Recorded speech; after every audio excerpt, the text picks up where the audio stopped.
11 honors, and you should have these out. And if you have your answers, get them out, and we can adjust them. I will come and check them.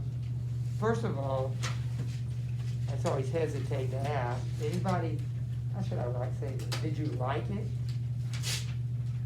I mean, a nod, a wink, whatever. Yeah, that works. Anybody want to gesture in some fashion that you like the book? Nobody's willing to go that far. It's too early. You don't know if you like it or not. I like it. But anyway, let's take a look at this. Payne, would you read the first question? What impressions of Huck's character do you get from the following comments? A. Huck says when the widow reads to him about Moses, because I don't take no stock in dead people. And B. Hearing from Miss Walton that she expected to go to heaven, Huck says, well, I couldn't see no advantage in going where she was going, so I made up my mind that I wouldn't try for it. Yeah. I don't think I have that sheet.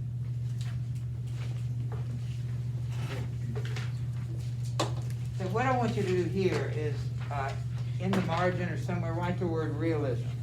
Because what you just saw, what you just heard, those comments are aspects, maybe probably exaggerations for sure, caricatures of realism.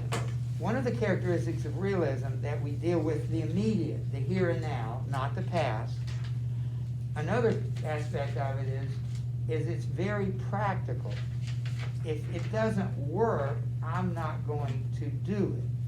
So a realist is someone who's always about right now and always about what works or what doesn't work. And if something doesn't work, he's not going to do it. So let's look at the two.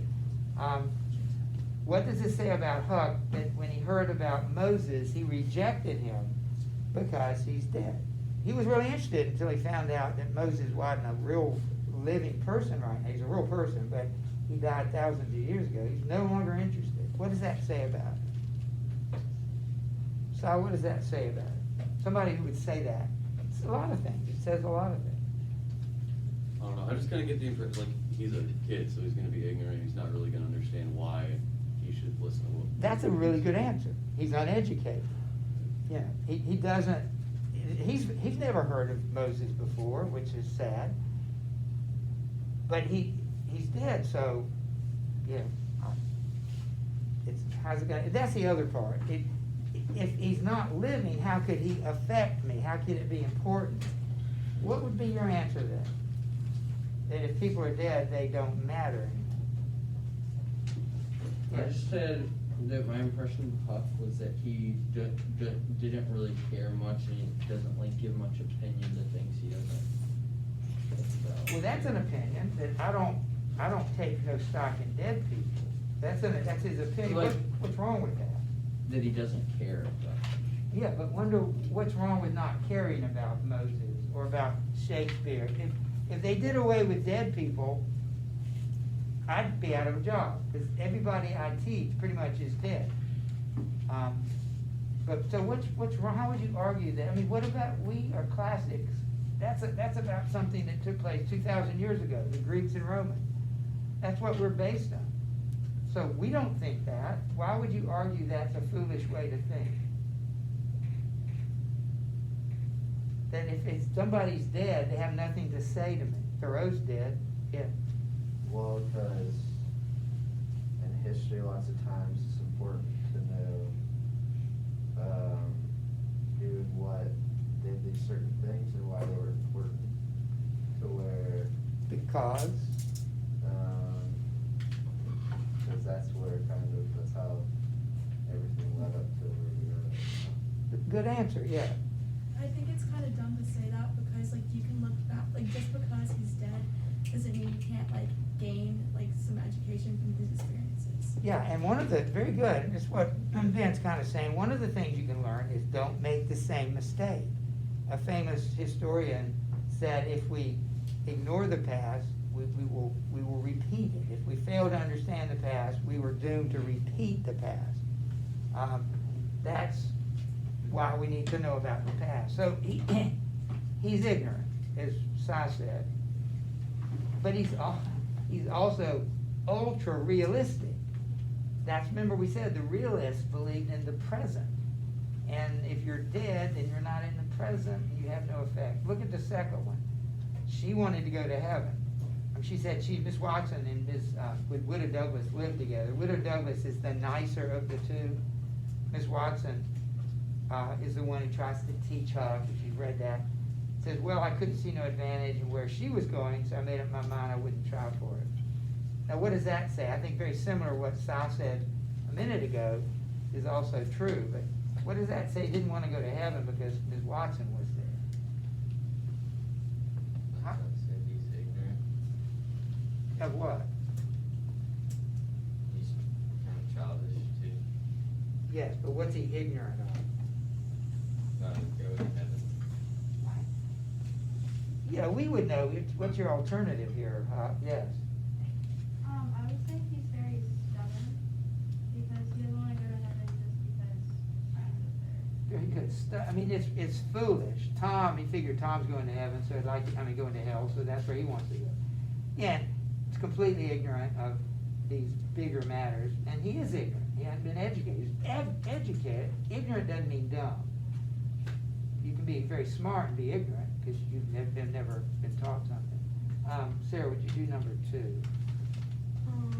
you show me the question? If you would. Most of Tom Sawyer's ideas come from pirate books, rubber books, and other highly romantic literature based on Tom's conversation with the boys about becoming highwaymen. What is Tom's attitude toward the authority of other people's ideas?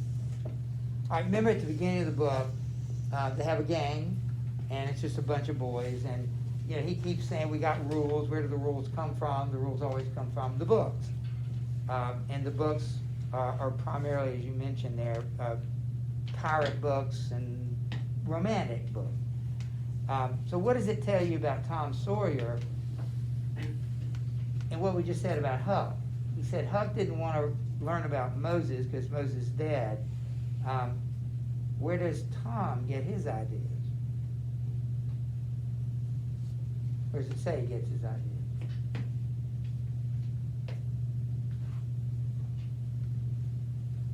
It says right here, his ideas come from books. That's what I'm trying to get you to say. So that's not from people who are dead too. So what would that tell you about Tom as opposed to Huck? He respects people from history who are dead. Right. So I want you to go ahead and label him. I'm going to go ahead and tell you, Huck is a realist. Tom is a romantic.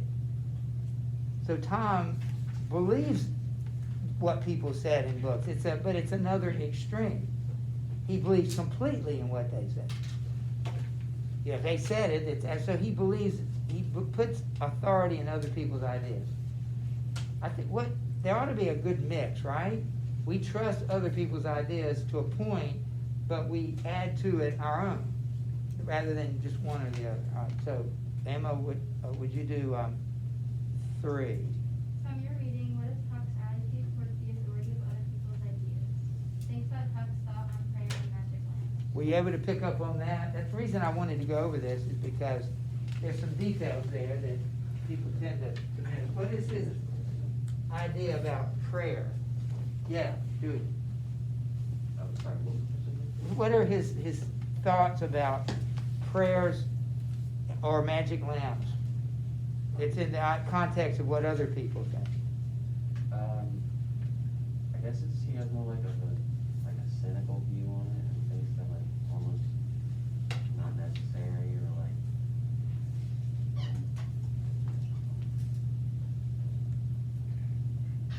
Because, remember the example, he heard about prayer, so he prayed for hooks and what was the other thing? He prayed for lines and hooks, and what happened when he prayed?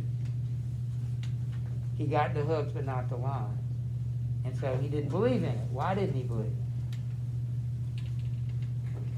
He prayed and it didn't happen. So why did he not believe in it? If it doesn't work, he's not going to do it. But the funny thing about that is, it did work. He got half of what he asked for. He seems to ignore that part of it, which is typical of Huck. So he got half of it. But what does it tell you? Maybe it's a good thing about him. Instead of believing, you told me that prayer works. The Bible says it works. He doesn't believe it until he does what? Sees it. And experiments. If he can't see it with his own eyes, then he doesn't believe in it. So that's the answer number 3. He doesn't believe in the authority of others. He will experiment and see if it works or not. Yeah. Yeah. Do you remember the magic lamp? That was another thing he heard from Tom about magic lamps. And do you remember what he did?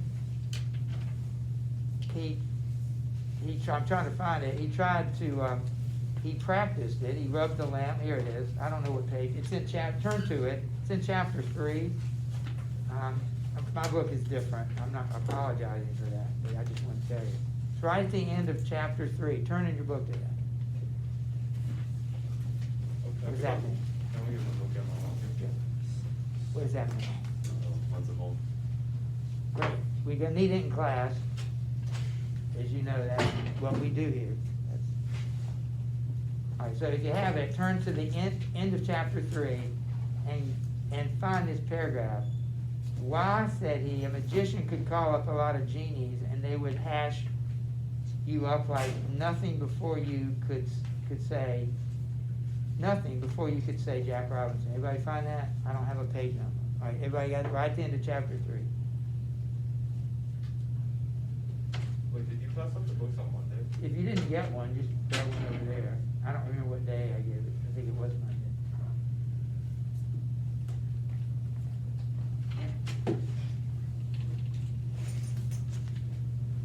All right, so he tells him about how the magic lamp. Well, look at the last paragraph in chapter 3.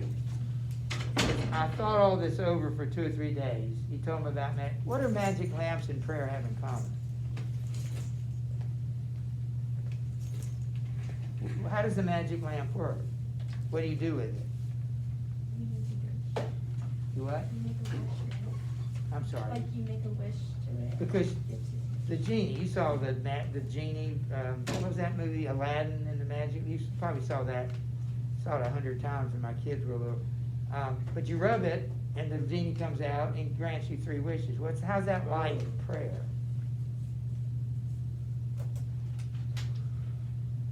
What do most people see prayer as, Ben? What do you do when you pray? What's really the purpose of prayer for most people? Ask God for forgiveness. I don't think most people would see prayer for that purpose. Kind of ask God for, most people I think would ask God to help them with something. Give them something? Is that what you're gonna say, Emma? So you see how they're like magic lamps? Like, most people see God as a genie. You go to God, you pray to ask for things. And somehow we think he's bound like a genie, has to give you the 3 wishes. Somehow we think God is like that. So anyway, last paragraph, I thought all this over for 2 or 3 days, and then I reckon I would see if there was anything to it. I got an old lamp and an iron ring, and went out in the woods, and rubbed till I sweat like an engine, calculating to build a palace and sell it. But it weren't no use. None of the genies come. So then I judged all this stuff was just another one of Tom Sawyer's lies. Underline that. This was just, and remember, this is your book, and Brian, you don't have a book either. I do, but I have I'm glad that it got home, but I hope it'll come back. So you underline that, it says that was one of Tom Sawyer's lies. So look at question number 3. What is part of Huck's, again, practical side? What does he do? If he hears an idea, what does he do with it? Test it out. He tests it. Very good. If it works, great. If it doesn't work, I'm not having anything to do with it. That is a extreme example of a realist. Also, he told Tom Sawyer the stories he told about magic lamps and pirates and all this. He called them lies. Are they lies? Is this book a lie? This book didn't happen. It's not real. These things did not happen. So could we call it a lie? No, Why? because it's a story. Are stories lies if they don't tell exactly what happened? Would you call it a lie? What do you think? It's not a lie because it wasn't intended to be the truth, I think that's an important. Now wait a minute. You said not the truth, or I said it wasn't intended to be the truth. right? But you use the word truth. What's the difference between a fact and the truth? Yeah. A fact is just what like most people believe to be true, like kind of they accept it. Right, but can there be truth that's not based on fact? Like, Jesus told parables. Parables are not facts. They're not like a real story. But did Jesus use that story to teach truth? Yes. Right, so, I like what somebody said, maybe you said it, that these are stories. They're not lies. And Huck can't distinguish the difference. He can't tell the difference. It takes a little more sophisticated thinking. Why don't we go to Jeff, number 4. What sort of person is Pat? What kind of father was Pat? Can you answer it? I didn't really get much on father. It's very important. Anybody remember Pat? That's why I wanted to go over the, yeah, sorry. Didn't Pat kind of beat Huck? He did. He's a terrible father. He beat him. He kidnapped him. Or he will. I don't know if we've read that. You've read that far. What one other aspect is prominent about his character? Yeah. Wasn't he, drunk? Yes. He's a drunk. He's a drunk. Mhm. He was the color of a dead fish, his skin. So he's got this unholy, pale white skin. That's how I picture him. Long, stringy, greasy, black hair. Almost sounds corpse-like. How about 5? 5, yes. Hartley.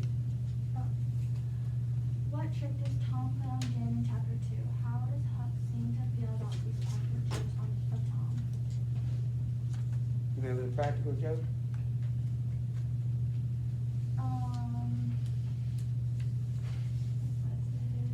it?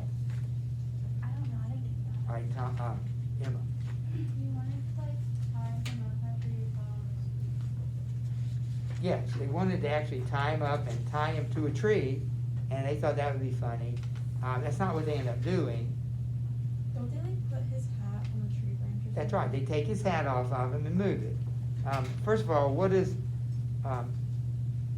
Huck's feelings about playing those practical jokes on Tom? He likes doing. Huck does not like to. Huck? Tom likes to do them. Oh, Huck does not like to do them. Because although they're called practical jokes, what are they not? jokes. Or practical. Huck is extremely practical. What's the purpose of them? Nothing but to hurt somebody. And that tells you something about Huck. He has a big heart, but again, he's practical. He sees no purpose in them. There isn't a purpose. So this was chapter 2.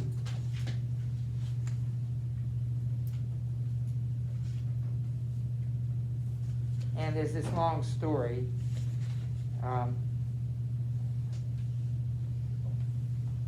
That Jim tells about that. Do you remember that story? It's right near the beginning of chapter 2.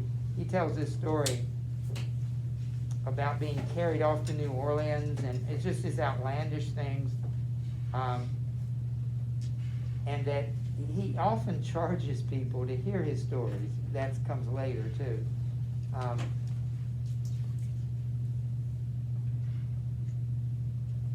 So what are some examples of, what is, by the way, is superstition? We're looking at question number 6. What is superstition? Yes. Doing something or saying something out of fear. Well, certainly fear motivates it. Sure, yes. Like a belief of something that you think is true, but the common knowledge of it is that it's not true. Yeah, it's almost, it borders on the realm of supernatural. However, I bet there are people in here, particularly if you're an athlete, that you would have what other people would see as superstition. Do any of you have a superstition? Like, I think athletes, maybe more than other people have them.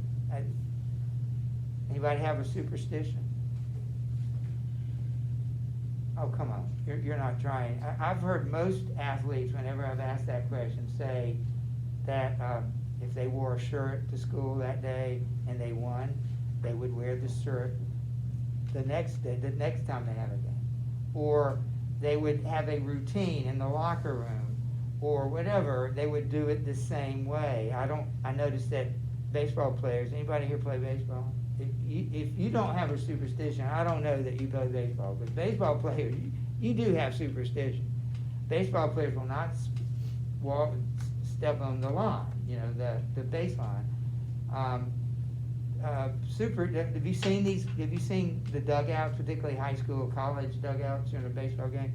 They all wear the hat the same way. They're all going like this. Just ridiculous things. Have you ever seen that? All these kinds of ridiculous. Those are superstitions. They're trying to affect the game, and there's no reason why the way you wear your hat or the way you rub your shoulder, if everybody does it, I pick on the Duke, and hope you're not offended by this, but the Duke fans at Cameron are among the best in the country. They're actually trying to distract the player. But sometimes they do silly things, like they all do it the same way to kind of put a hex on him. We know those things have no basis in science. I've heard most athletes do that, and particularly the routine. Why do you bounce the ball 5 times before the foul shot instead of 1? Why don't you just bounce whatever comes to you? There is a psychology to superstition. What is it? Like, why bounce 5 instead of 4? You're going to not make it if you bounce 4 times? Yeah. Maybe it gives you more confidence. Tell me why. It does, but why? Because you feel like doing that specific thing will affect it in a positive way. But in a way, it kind of does. What is that? You just said it gives you more confidence. Yeah. Isn't that a very valuable thing to have when you're, say, shooting foul shots? Yeah. So there's some, even though it's superstition, there's some actual practical value to it. I think routine, sports, if anything, is based on routine. If you do it the same way every time, like the foul shot to me is the greatest example. I didn't play much basketball, but I know that, if you can hit 50 in a row. If you do it the same way, if you don't do it the same way, and swinging a golf club's the same way. I've heard that about golf. So you see how superstition kind of borders on practical science and psychology. Maybe it's more, but let's go back to the question. There are lots of examples of superstition here, and I want you to take note of them. Remember, Huck does a couple of things that are very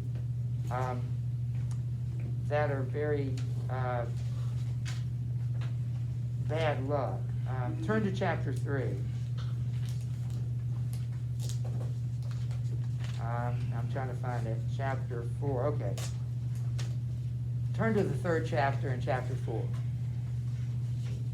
Ben? 3rd chapter. If you have a book, I'd like you to. Chapter? 3rd paragraph in chapter 4.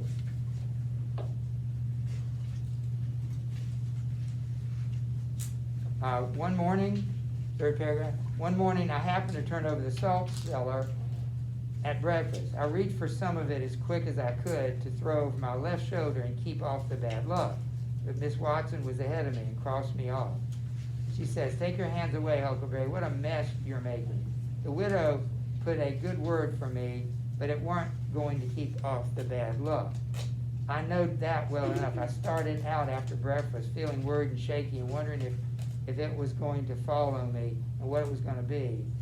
There is ways to keep off some kinds of bad luck, but this wasn't one of them kind. So I never tried to do anything, but just poked along low-spirited and on the watch out." That's just one example of what he does. Later in that chapter, he talks about more things, and he and Jim make have a lot of conversations about superstition. So superstition is a theme in this book.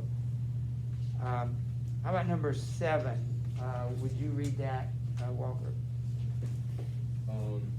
Huck describes Miss Watson as a tolerable, slim, old maid with goggles on. Why is the word goggles more comical than spectacles or glasses?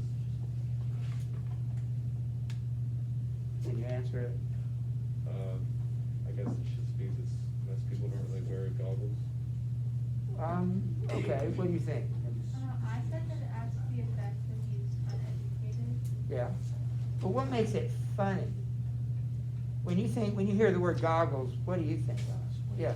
Like really large and bulky. Yeah, real thick, large, the swimming goggles. And so by calling it that, it gives you this picture that might be, it's a more comical word than glasses. All right, that's just the point. I think some of the funniest people I know are some of the smartest people I know. I think comedians are generally pretty sharp people. If you've ever tried to make up a joke, it's hard to do. Some people are naturally funny, but I think there's an element of intelligence to it. So, I think your reading stuff like this is going to help you in that area in terms of just being a better reader. Would you read this? You can't read it. You got your book, yeah. So number 8A, Damon. When Huck was to smoke, the widow forbids him, saying that is a mean and unclean business. Huck says, quote, "And she took snuff too, of course, that was all right because she had done it herself." Circle the word irony. You've got to know what irony means. It means several things, but one thing it means is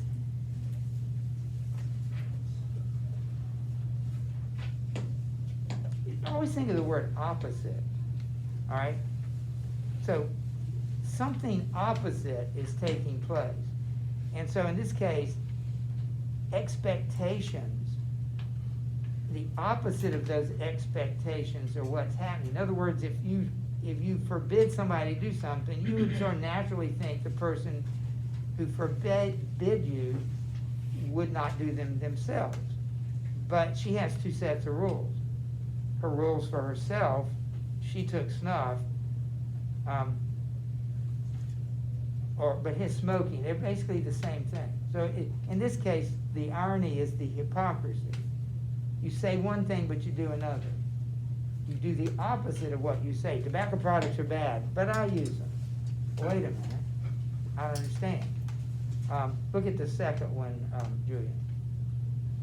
Tom Sawyer's gang swears an elaborate oath that ends with that anyone who told their secret will be forcibly killed. When little Tommy Barnes threatens to tell the gang's secret, Tom gives him 5 cents to keep quiet. How do you think Huck feels about this glaring inconsistency? Oh, yeah. They said they're going to kill anybody that tattletale, that, what's the word? Snitched, would be horribly killed. Tommy told his secret, or he threatened to tell them, and Tom just pays him off not to say anything. What are the expectations Huck has versus the reality he just saw? And also, it's comical, yes. Well, if he's going on Tom's order, he'd actually expect Tom to kill Tommy Barnes for threatening to tell the secret, but Right. I guess Huck was let down, Yeah. disappointed by it. Why is that letdown comical? He was hoping for something grand to happen, and it was just like But was that comical? I mean, think about what you're saying. Jeff might have it. Yeah. Well, if you took the oath, it's like really, really serious. It's like if you tell anything, you're gonna get killed. But when one of the members said they were going to, they were bribed not to. So it's kind of like the opposite kind of Right. expression. And my point about why is that funny, why would he expect a 14-year-old to kill a 5-year-old boy for something, they're just playing a game? See, for Huck, there are no games. Everything is real. Until he learns that it's not real, then he ignores it. He is so practical that if you say you're going to do something, and we would say, Tom, Huck, that's absurd to kill a 5-year-old for this silly game that you're playing. Of course you wouldn't do that. But it's funny because Huck expected. Does that mean Huck is a bloodthirsty murderer? No. He's like the other kids in the gang. They're all innocent. They're all kind of, what's the word? Gullible and impractical. You know, if you think that's going to happen, you're crazy. That wouldn't happen. Let me give these to you before we go, and then I want to check these real fast. Why is Huck's father, it says Hicks, is Huck's father returned to town? Why is he coming to town? We need to do the first 4. You know why he came into town? Man, if I gave you a quiz, that would have been one of the questions. And I might still, so don't forget, I still have that opportunity. Yeah. Does it have anything to do with the fact that they like won the money? Yeah, he wants part of Tom or Huck's money that he got from the previous book, Tom Sawyer, because they found it, and they finders keepers. So they gave him the money, and he wants some of it. Number 2, what change in Huck most upsets and angers Pat? Wasn't his clothes, wasn't his house. It was the fact. Yeah. Attitude that he's just become really self-reliant. He does, but that's not what makes him angry. He makes him angry that he can read. He's got an education, and he can read, and that makes him better than his dad, and he doesn't like that. What facts do we learn about the rest of Huck's family? Simply put, where are they? What about sisters, if he had any, and mother? Well, he had a mother. Everybody's got a mother. They're all dead. He's essentially orphaned by his father, and if he had any brothers and sisters, they're dead too. And this is again, if you didn't find this humorous, how does the judge try to reform Pap? Pap's the drunkard, he's back in town, the new judge tries to do what with him? Tries to be nice to him and educate him and treat him with respect and dignity until one night he falls off the roof and breaks his leg or arm because he was drinking. So he's completely unsuccessful, and he finishes that chapter and said, let me just read this.